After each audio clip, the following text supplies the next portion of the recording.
Chers frères et sœurs dans la foi, amis téléspectateurs des médias catholiques, bonsoir. Le 3 mars 2023 dernier, son éminence Miguel Ángel Cardinal Ayuso Guizox, préfet du Dicaster pour le dialogue interreligieux, dans un message pour le mois de Ramadan et l'Eid al-Fitr, s'adressait aux chrétiens et musulmans, promoteurs d'amour et d'amitié. Je cite, « Puissiez-vous, chers frères et sœurs musulmans, vous réjouir des abondantes bénédictions du Tout-Puissant pendant le Ramadan et célébrer l'Eid al-Fitr dans la joie provenant de la fidélité et de l'amour du Tout-Puissant et de toutes les personnes avec lesquelles vous vivez ou que vous rencontrez. » Fin de citation. En cette veille de la fête de l'Aïd el-Kébir, fête du sacrifice, qui sera célébrée demain 28 juin 2023, l'imam Hosseini Ossa adresse un message à la communauté musulmane du Gabon. En ma qualité de coordinateur de la commission Écuménisme et Dialogue interreligieux, je nous invite à bien vouloir prêter attention à ce message. Chers frères et sœurs dans la foi,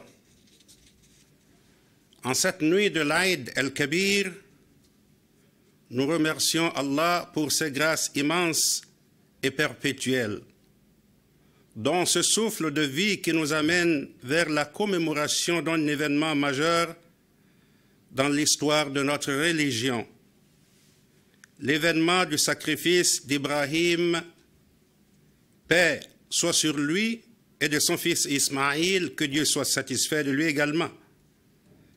Cette fête est une occasion de renouveler notre engagement envers Allah, d'approfondir notre compréhension des enseignements islamiques et de renforcer nos liens fraternels en tant que communauté.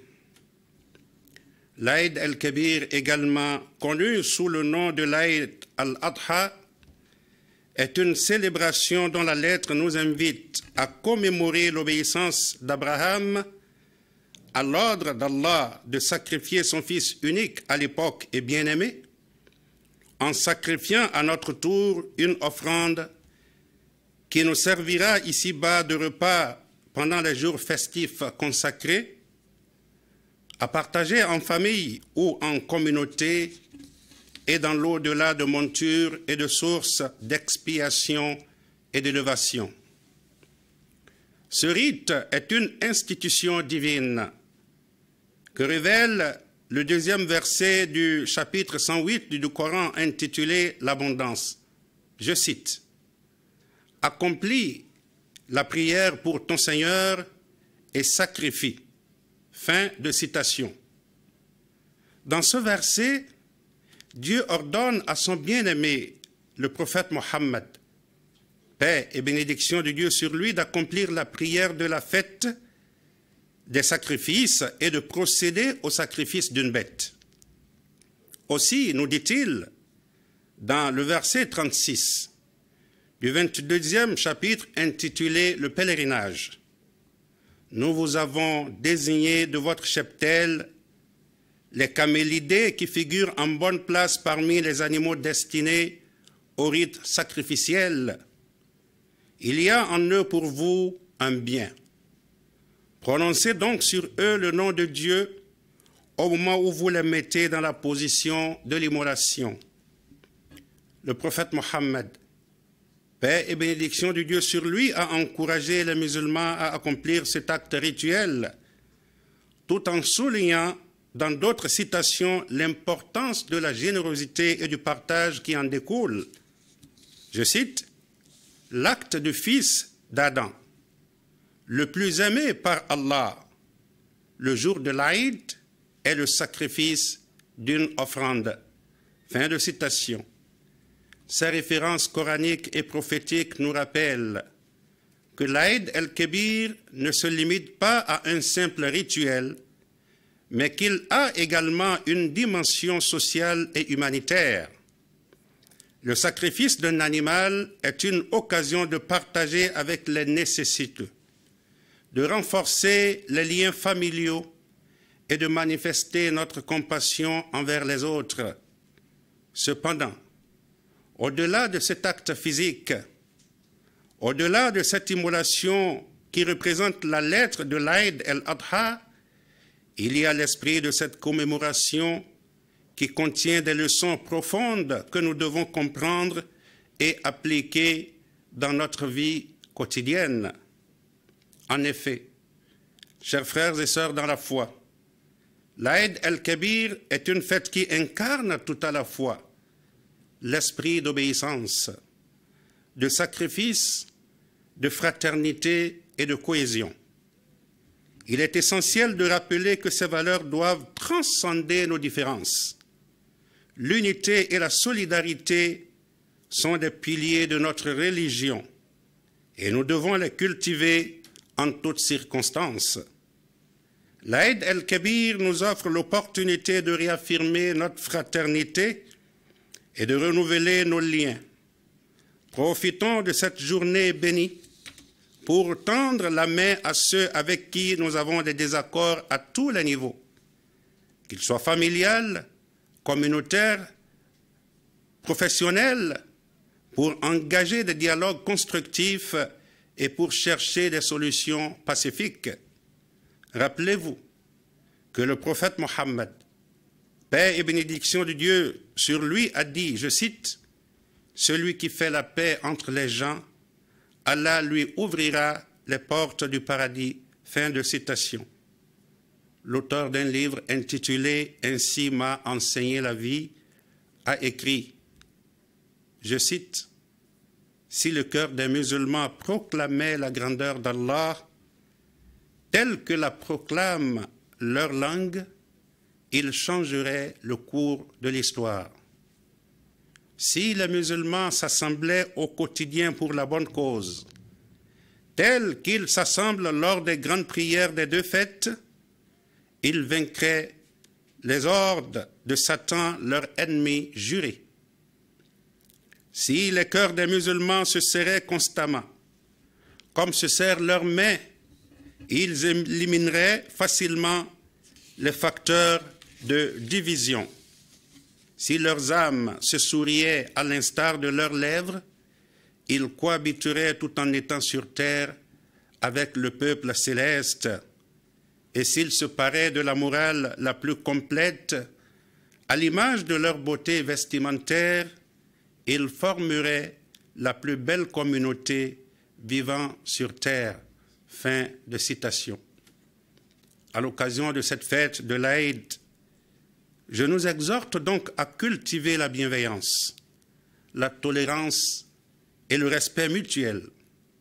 Dépassons les rancœurs et les malentendus. Pratiquons la patience, l'écoute et le pardon. Ne laissons pas les divisions nous éloigner de notre objectif commun, qui est de servir Allah et de suivre les enseignements de notre noble religion.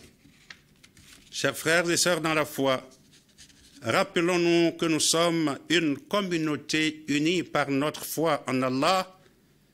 Rassemblons-nous autour de notre amour pour notre Seigneur et de notre engagement envers notre religion.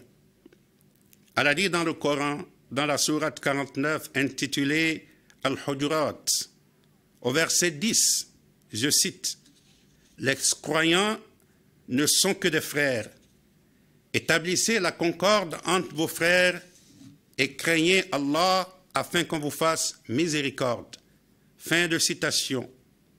Ce verset souligne l'importance de la fraternité entre les croyants. En tant que musulmans, nous sommes liés par une même foi, une même adoration d'Allah et un même amour pour notre prophète Mohammed, paix et bénédiction de Dieu sur lui. Cette fraternité transcende la différence de race, de langue et de culture. Nous sommes une communauté unie et il est de notre devoir d'établir la concorde entre nous et de nous éloigner de toutes les sources de division. La suite de ce verset nous interpelle également. Au verset 11 et 12 du même chapitre, je cite, « Ô croyants, ne vous moquez pas les uns des autres. Il se peut que l'homme objet de raillerie soit meilleur que celui qui le raille, et que les femmes s'abstiennent de se moquer de leurs semblables. Il se peut que la femme raillée soit meilleure que celle qui la persifle. Ne médisez point les uns des autres, et ne vous lardez pas de méchants quolibets. De telles perversités sont de nature à altérer la foi que vous avez décidé de professer. Injustes seront ceux qui n'auront pas mis fin à de tels agissements. Croyants, ne vous laissez pas trop subjuguer par les conjectures, car nombre d'actes accomplis sur simple supposition ont constitué de véritables péchés pour leurs auteurs.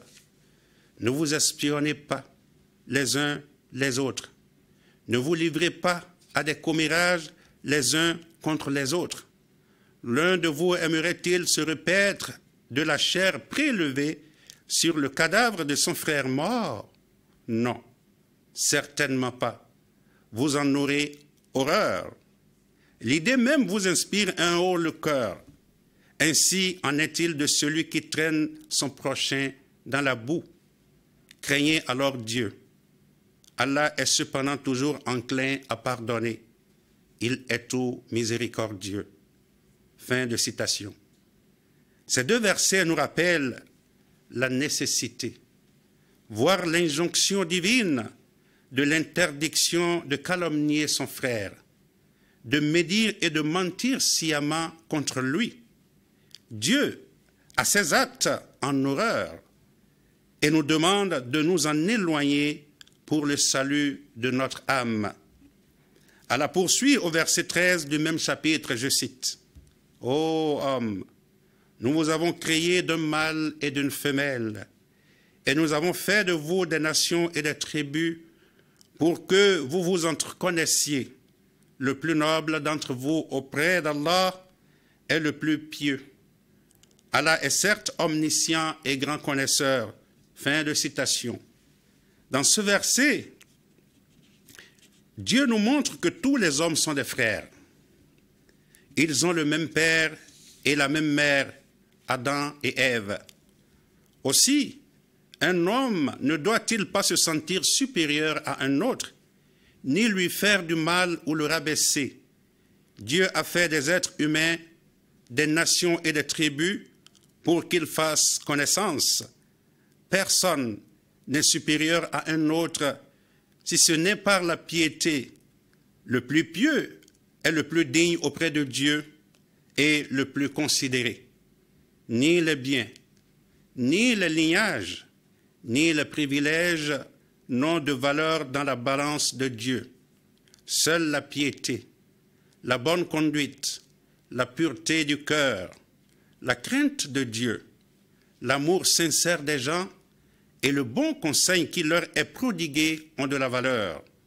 Dieu sait parfaitement ce que cachent les cœurs et il est bien informé de ce que font les gens. De même, ce verset nous rappelle que notre diversité est un plan divin, une source de richesse et non de division. Nous devons nous entreconnaître, nous comprendre mutuellement et embrasser avec amour cette diversité qui est un reflet de la sagesse d'Allah. Nous devons apprendre à mettre de côté nos différences et à nous concentrer sur ce qui nous unit en tant que croyants. Chers frères et sœurs dans la foi, rappelons-nous que le pluralisme en notre sein a toujours été encouragé, car il est une condition de l'humilité et une protection contre des excès potentiels.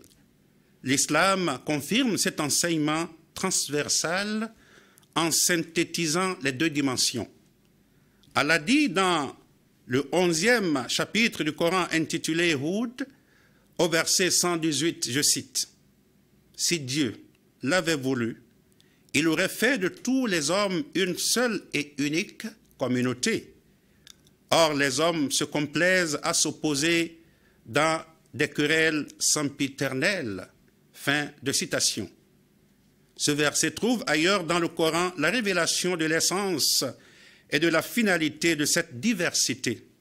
Ceci est contenu dans le chapitre 22 intitulé « Le pèlerinage », au verset 40 partiellement explicité. Si Dieu n'avait pas fait en sorte que des groupes d'hommes, des nations, des sociétés, des religions résistent à d'autres, contrebalancent le pouvoir, la terre aurait été corrompue et des ermitages auraient été démolis, ainsi que des synagogues, des oratoires et des mosquées. La diversité et l'équilibre des forces sont certes un risque de conflit et de trouble, mais ils sont pour les hommes une condition de survie, une éducation à la mesure et à l'humilité, ce regard vers l'extérieur, vers l'autre, vers le monde et les sociétés, ramène la conscience à l'intérieur de soi et impose d'évaluer ses propres penchants, à considérer que seule ma vérité est vraie et que celle des autres est fausse. Le prophète Mohammed, paix et bénédiction de Dieu sur lui, a dit, je cite, « Les croyants en leur affection, compassion et sympathie réciproques sont comparables à un seul corps. Quand un organe est atteint, c'est tout le corps qui souffre. » Fin de citation. Cette citation prophétique met également en évidence l'importance de l'unité et de la solidarité entre les croyants. Nous sommes liés les uns aux autres, et lorsque l'un d'entre nous souffre, nous devons tous ressentir cette souffrance et agir pour y remédier dans la mesure du possible. La diversité n'est pas une excuse pour la division, mais une occasion de renforcer notre unité et notre solidarité. Enfin, la cohésion est primordiale pour notre communauté. Nous devons rejeter toute forme de division et de fragmentation. Rassemblons-nous autour des valeurs fondamentales de notre religion et travaillons main dans la main pour le bien de notre communauté et de l'humanité tout entière. Allah dit dans le Coran, dans la sourate 3, la famille d'Imran, verset 103, je cite, « Et cramponnez-vous tous ensemble au câble d'Allah et ne soyez pas divisés. Et rappelez-vous le bienfait d'Allah sur vous. Lorsque vous étiez ennemis, c'est lui qui réconcilia vos cœurs. Puis, par son bienfait, vous êtes devenus frères. Et alors que vous étiez au bord d'un abîme de feu, c'est lui qui vous en a sauvés. Ainsi, Allah vous montre ses signes afin que vous soyez bien guidés. » Fin de citation. À l'occasion de cette fête de l'Aïd el-Kébir, rappelons-nous de ces valeurs fondamentales de fraternité, d'union, d'entente et de concorde. Rejetons toute forme de division et de tension au sein de notre communauté et de tous les regroupements auxquels nous appartenons. Soyons des modèles de tolérance, de respect mutuel et de compréhension. Cherchons à connaître et à apprécier nos différences et travaillons ensemble pour le bien de notre communauté et de l'humanité tout entière. Prions. De par le nom d'Allah, le tout miséricordieux, le tout compatissant. Ô Dieu, ô lumière, ô vérité, ô évidence, que nos cœurs s'épanouissent par ta lumière. Maintiens-nous en ta présence. Indique-nous davantage le chemin qui mène vers toi et facilite-le par ta grâce pour nous. Inspire-nous ta crainte. Souviens-toi de nous. Ramène-nous à toi. Accorde-nous un pardon qui nous fasse oublier tout sauf toi. Fais que par ta grâce nous te craignons et que nous soyons du nombre de ceux qui t'aiment et te redoutent. Délivre-nous de tout souci, de toute angoisse, de toute gêne, de toute passion, de toute suggestion aberrante, de toute pensée malsaine, de toute fatalité afflictive, de tout ce qui est pernicieux, et trouve-nous une issue pour leur échapper. Ta science embrasse tout ce qui est connu. Ta volonté est au-dessus de tout ce qui est déterminé. Loin de ta volonté est la subordination à l'accord ou au désaccord de ce qui existe. Nous te confions nos frères et sœurs pèlerins en Terre Sainte, Seigneur. Protège-les et ramène-les dans de bonnes conditions, auréolés d'un pèlerinage pieusement accompli. Agrée leurs vœux pieux pour le Gabon et sa population. À notre tour, nous te confions également en ce moment de grande spiritualité notre pays, le Gabon, toute sa population, toutes ses institutions, ainsi que ceux et celles qui les incarnent, en tête desquels Son Excellence, Monsieur le Président de la République, chef de l'État, Ali Bongo Ondimba. Fais d'eux pour tous, et plus que par le passé, des sources de bonheur, de prospérité, du bien-être. À toutes et à tous, bonne fête de l'Aïd el-Adha et qu'Allah protège le Gabon. Que la paix, la bénédiction et le salut du Tout-Puissant soient sur vous. Au terme de cette allocution, nous saisissons cette opportunité pour souhaiter une bonne fête de l'Aïd el-Kébir à tous nos frères et sœurs musulmans du Gabon. Bonne et sainte soirée à tous.